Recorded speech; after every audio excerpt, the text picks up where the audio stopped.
Welcome to Trash Talk with your favorite garbage artist, Thomas Dambo. I am still in Rhode Island, and 2 years ago I got shown some photos of some really beautiful work, which is these small beacons here. And then I wrote the artist Dave M. Bird on Instagram, and then I figured out that he's actually living right here in Rhode Island. And guess what? I'm sitting in his backyard right now because I'm gonna do a little sit-down interview with Dave this week, and he can tell you all about his beacons. Hi, Dave. How's it going?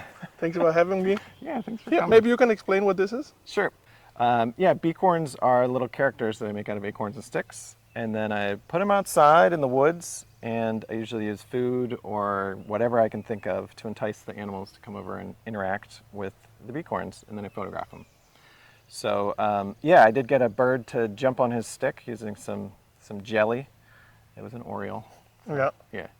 So cool, man. Thanks so much for having me here. I can't wait to hear all about it. Thanks for coming. Yeah. I wanted to ask you to get them out of the way, because I'm sure, just like me, you probably also have the 3 questions that everybody always answers you. So maybe you could just answer them. Okay. Dung, and then we got them out of the way. Okay, it sounds good. Yeah. What is the 3 most common questions? You want me to tell you what the questions I get asked all the time? Yeah. Okay. I guess one is, how did you come up with the idea? Yeah. So I got my first job out of school was at Lego, and I worked on Bionicle, which are little action figures that kids build. And at the beginning of the process, in order to explore ideas, we just cut the pieces apart and quickly hot glue them together to create a figure. And then we'd show them to kids and get their feedback, which was an amazing experience. And I just loved that really quick building and just putting something together just to show what's in your head. So after I left Lego, I was sweeping my mom's driveway, kind of thinking about how great that was and how I missed it.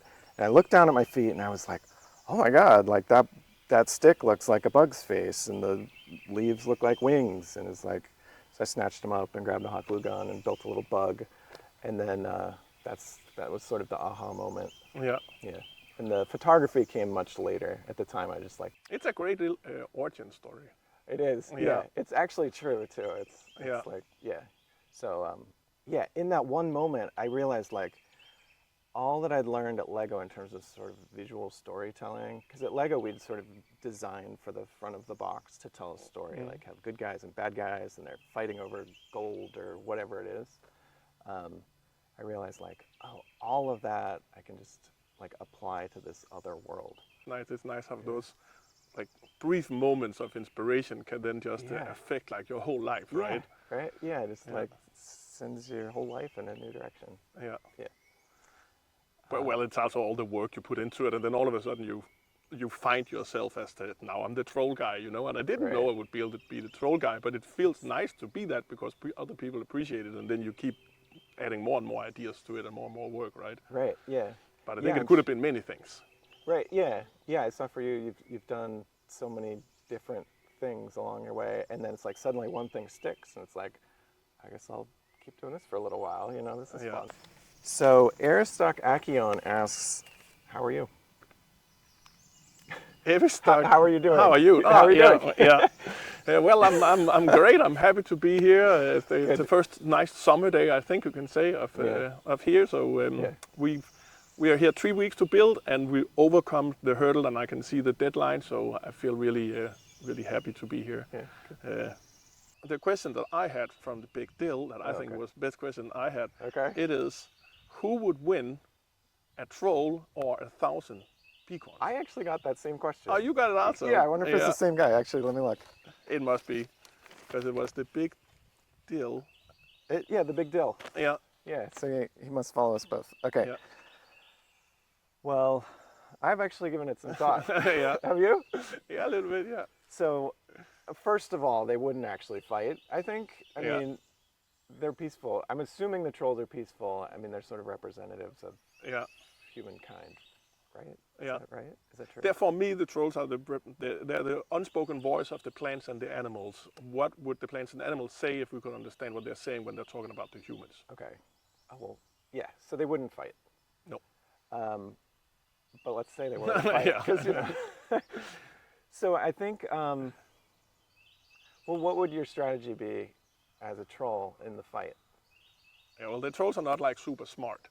Okay. So they would probably have like a stomping on ants type of approach, I would Okay. think. Okay. Yeah, and that's a big foot, like it. So Yeah. so maybe the best thing would try and get all the beacons together up and then just squash them in one the biggest stomp. In that case, I think the Becorns would probably win, because there's so many of them. They would climb up, and like you wouldn't be able to pick them all off. Yeah. I think they're more like humans than your trolls are. Okay. So I think they'd be persistent if they had reason to be, which Yeah. they don't, because they're not actually going to fight. But Yeah. in this hype, But I think that this leads me into a thing that I have been wondering about your work. okay, How how much of the world building have you done? Like, do you have like Yeah. a war room where you can see like this one is married to that one, and this is they can't grow older than that, and they only have this type of technology, and they speak like Yeah. you know what I'm talking about? Like, yeah, absolutely. Yeah, it's funny. It's sort of like it's kind of segmented in a way. It's like I've been working on a story of them with tons of backstory and stuff since like 2006 or something. Like it's been forever. So in my mind, there's like all this history and backstory and characters and worlds and rules and all this stuff.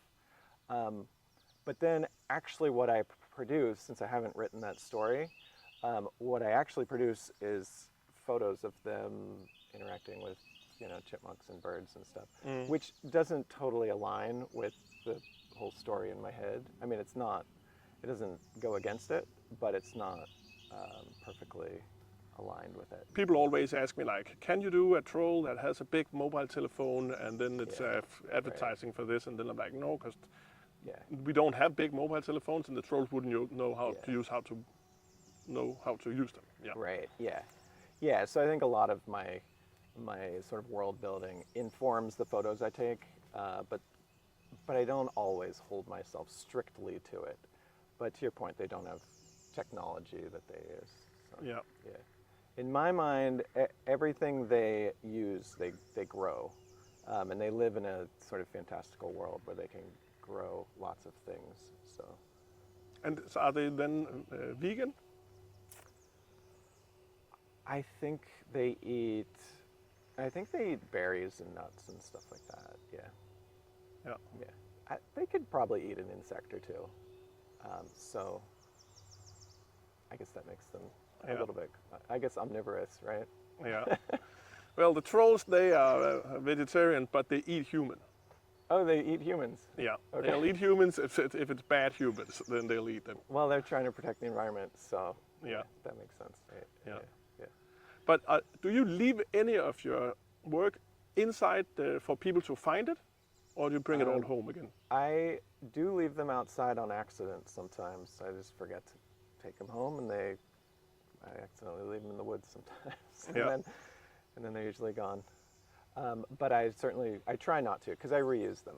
Yeah. So one thing that I really enjoy about my process is just being able to, if I see a situation out in the world, sometimes I have to react really quickly to take advantage of it. Like if the light is really beautiful all of a sudden on a certain flower or something, I'll just run in, grab a figure, and like pose it with the flower, and then I get a picture. But if I have to go in and like create a beacorn right then and there, then the light's gone.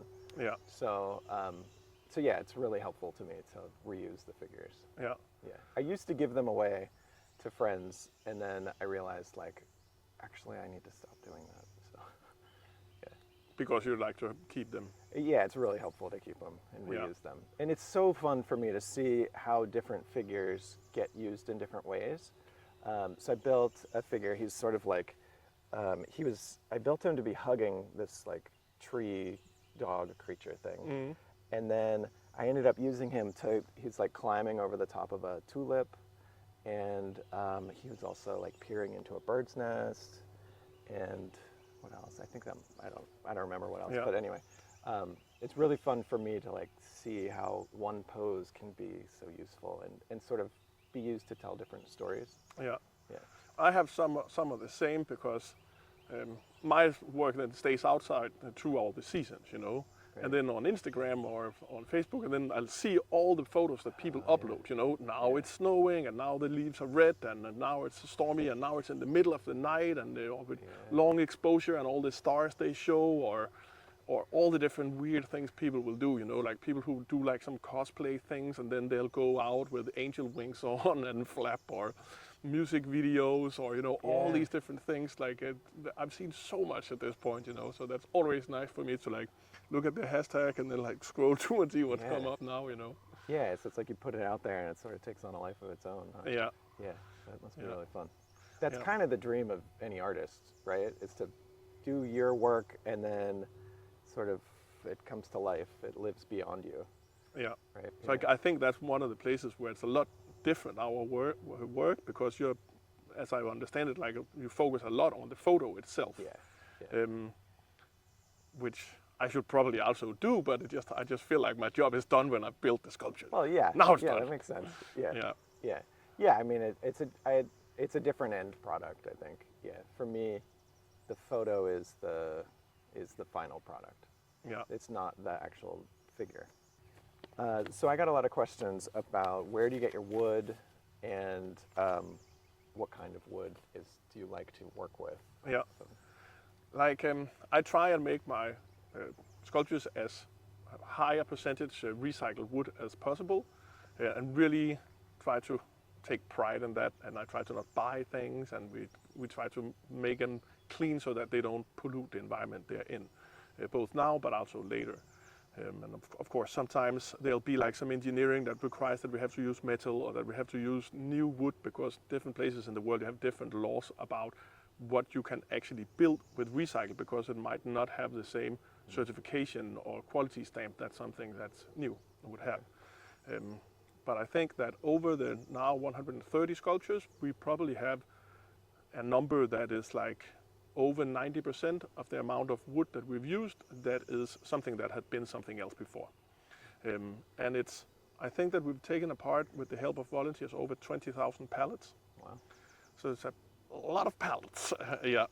And so how many splinters have you gotten? It's a lot of splinters, but you get to a point where you get so much hard calluses on your fingers, so you can basically just sandpaper the splinters off with your own skin, right?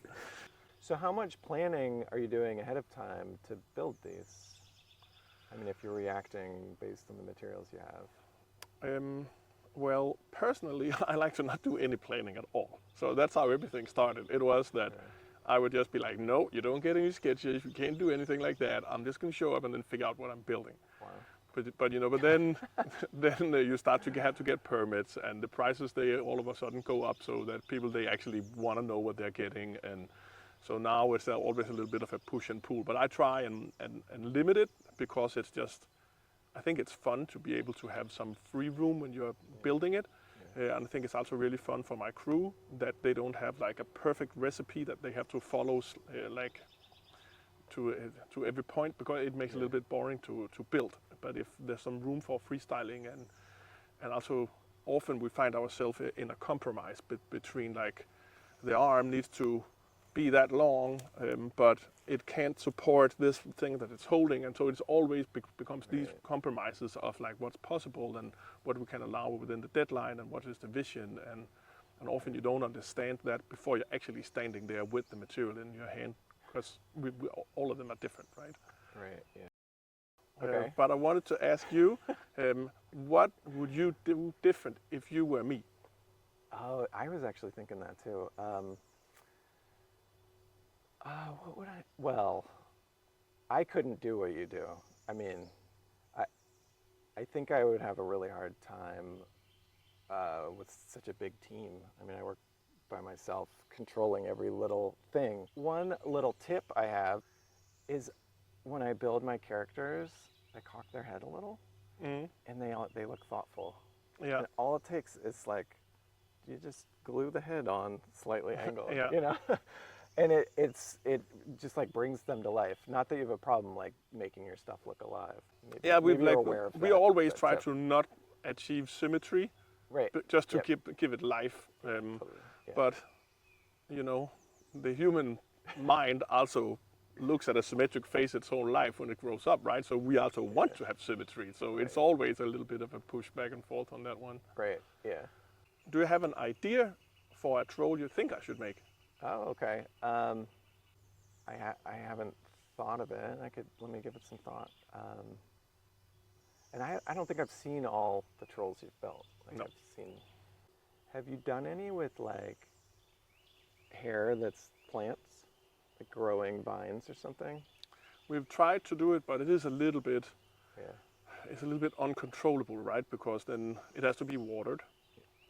So then that's like a maintaining thing, and then of course then the plants can die, and then Right. And you then end up with something that looks, and then also it requires to have like some kind of a box inside it, and so it's just. But it was one of the very first ones I did that was called Trolls the Troll. Okay. We did one that had like this funny hair, but then all the hair died really fast, and then it looked really sad, you know. So Yeah, I guess Yeah. learn from experience. yeah, no. But if I would be you, then Yeah. one thing Yeah. that I've always wanted to do, but I can't do is that I don't. Maybe you have already done it, Yeah. but I've always wanted to kind of like make like a story. That's like, but since I only built one of each of my Yeah. sculptures, they can't. So I think that if you haven't done it, I would try and do something like make a series on your Instagram or something like that, where you follow one that's doing something, you know. So you keep Yeah. changing it, and it becomes like maybe 50 slides or something that tells like a whole story about how it Yeah. got lost and met a squirrel or something, Right. you know. Yeah, totally. Yeah, I've written like 3 or 4 picture books now, and none of them are quite right. So I haven't like executed them. I've just drawn them. Yeah. But it is something I'm working on. It's time consuming to build every character. They'd have to have different poses and stuff. So that's why I kind of want to make sure it's the right story. It's not like, oh, today I think I'll do that story. It would be like a serious project that would take Yeah. much of a year. But it could also just only have one character. Well, they'd have to be posed. Because they're sticks. I can't pose them. Yeah. So I would have to build them in different poses. So I got a lot of questions. Where are these beautiful giants? Yeah. Yeah. They are in 17 different countries around the world. They are in I think 16 states in the United States, and you can find them all on my map that is called thomasdambo.com/trollmap. It's Okay. like a little bit of a mysterious map, but it is like interactive, so you can see your own position. You can see the position of the trolls, but you can't see what the streets are called. Okay. So I made it a little bit hard so that people, they have to go and find them. In true artist form, you Yeah. made it difficult for people to find your work. Yeah. Yeah. Yeah, and I think maybe and you asked me like, what's the weirdest mistake? I think like that I have regretted a little bit that up until last year I had never signed any of my work because I was so set on I don't want any signs, or I want it to look completely fairy tale when you find it.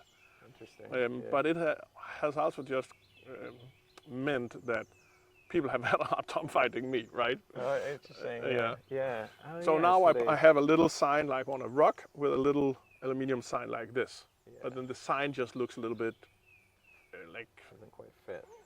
yeah, or the sign just looked a little bit like an emblem on a fairy tale book or something like that. So I tried to keep it a little bit mysterious. Yeah. Okay. But maybe it's also one of the best things I've done, is to not slap signs all over it, because it kind of like, it brings you out of the experience. And what is your website called? Mine is davidmbird.com. So I got a question. Why does he do this stuff? Yeah. But I think it points to like, what do you get out of it, and how does it feed your soul? Yeah. Well, I think it's the easy answer is that I do it because it contains everything that I love to do. So I've been so fortunate and so dareful, I guess, that I've been able to cook up a job for myself that contains all the things that I love, which is traveling around the world with my friends, overcoming having something that seems like a big thing that's really hard to do, and then overcoming it together with somebody else. And then I love to recycle. I love to try and do something good. I love the feeling of cleaning up. It gives me an extreme joyful feeling to take something that is like a messy problem for the world and then turn it into something that makes thousands of people happy. And then I love to educate the beliefs that I think that is important, which is like we should take good care of our world and we should clean it up. We should leave it more clean when we exit than when we enter. And then I love to be in nature and I love to tell stories. So it's everything that I like to do, and that's what my job is. So that's really why I do it. Yeah. Why do you do it? Oh, I just have so much fun. I mean, it's an easy question, right? I've always loved to make things, and I just feel so lucky that I get to do it as a job.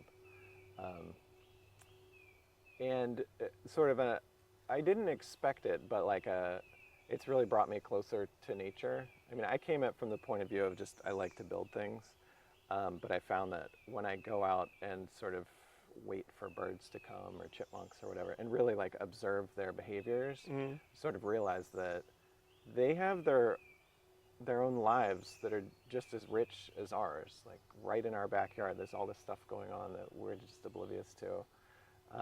And I feel it's really sort of humbling to see that there's more to this world than us. Yeah, it's funny, but for both of us, it's the same like red thread in terms of like what we're interested in and how we approach problems, right? And also just to be able to to see what you like and how you can change it into your own, so it can be a benefit for you in some way, right? So, right. Yeah. So I think maybe we should end it with Okay. follow your dreams, because you can do it. Yeah.